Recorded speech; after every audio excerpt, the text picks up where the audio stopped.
dans la société pour que tout le monde se retrouve dans un esprit de justice sociale. Il y a des tâches qui ne valent pas tous la même chose.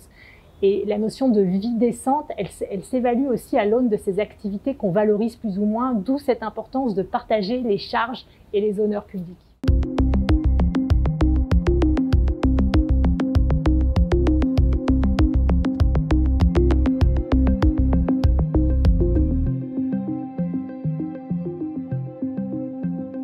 Vanessa Wisnia-Veil, je suis expert sur les questions sociales dans les services du Premier ministre, le réseau de prospective France Stratégie depuis une dizaine d'années, et j'ai à la base une formation plutôt de mathématiques et d'économie, mais je travaille maintenant plutôt au croisement sociologie, politique publique et avec une dose de philosophie sociale et de philosophie morale et politique. Je m'insère clairement dans le courant des capabilités, qui est donc la philosophie politique portée par Amartya Sen et Martha Nussbaum, qui sont des philosophes américains et indiens. Cette philosophie, il faut savoir aussi qu'elle a une portée très pratique, puisqu'elle a fait l'objet d'un accord international dans le programme de développement des Nations Unies. Donc c'est assez intéressant aussi pour ce lien entre philosophie et politique publique. La liberté individuelle, c'est le sel de notre vie, mais c'est aussi quelque chose de crucial, de fragile, de complexe. Ça suppose les libertés civiles, mais ça ne s'y résume pas. Il faut des libertés sociales, parce qu'on est tous interdépendants les uns des autres. Il y a des conditions sociales de la liberté. Bref, il faut interpréter la liberté d'une manière multidimensionnelle, et c'est ce que je fais dans mon livre. Alors d'une certaine manière, en me mettant dans les pas de la théorie des capabilités, mais en faisant un pas de côté, parce que je considère, en tout cas c'est ce que je soutiens dans mon livre, que pour la rendre pratique pour nos démocraties occidentales et opérationnelle en termes de politique publique, il faut aller plus loin. Et donc, je le fais en posant une définition donc, de la liberté comme pouvoir d'agir.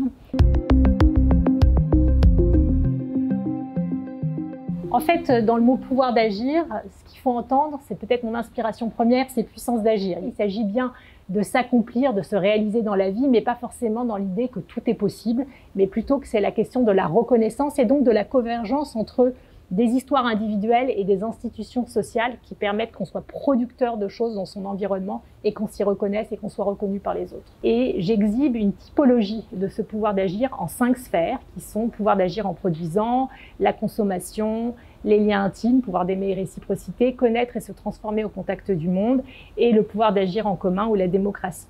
Et dans ces 5 sphères, à chaque fois, la question du pouvoir d'agir, c'est au fond d'avoir des espaces où on a des marges de manœuvre pour se réaliser dans des actes personnels dans lesquels on est reconnu et on se reconnaît. Le défi dans cet ouvrage, et ce qui me tenait particulièrement à cœur, c'est de tirer le fil depuis un raisonnement assez conceptuel et même étayé sur différents courants philosophiques, jusqu'à la question des politiques publiques. Est-ce qu'au fond, ces raisonnements-là sont des raisonnements purement intellectuels ou est-ce qu'ils ont une portée dans la vie pratique?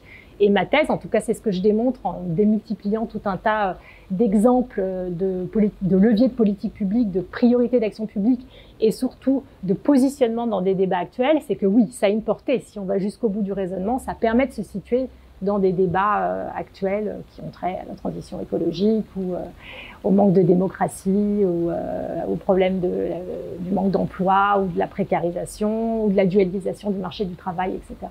Donc je fais un certain nombre de propositions de priorités d'action publique. Oui, je vous conseillerais volontiers le dernier ouvrage de Francis Wolff, Plaidoyer pour l'universel. Parce qu'au fond, cette question du singulier et de l'universel, ça me paraît une question majeure pour nos démocraties qui se sont intéressées aux droits individuels, qui ont bâti les droits sociaux et qui ont aujourd'hui un certain nombre d'enjeux à traverser. Et c'est un fil que je retrouve évidemment dans mon livre. Moi aussi, je me débat en quelque sorte avec cette question de la singularité qui s'exprime à travers les 5 sphères. Les 5 sphères, c'est une manière finalement d'avoir des vies complexes, d'avoir des vies singulières. Et aussi la question de l'universel en essayant de se reposer la question de l'égalité.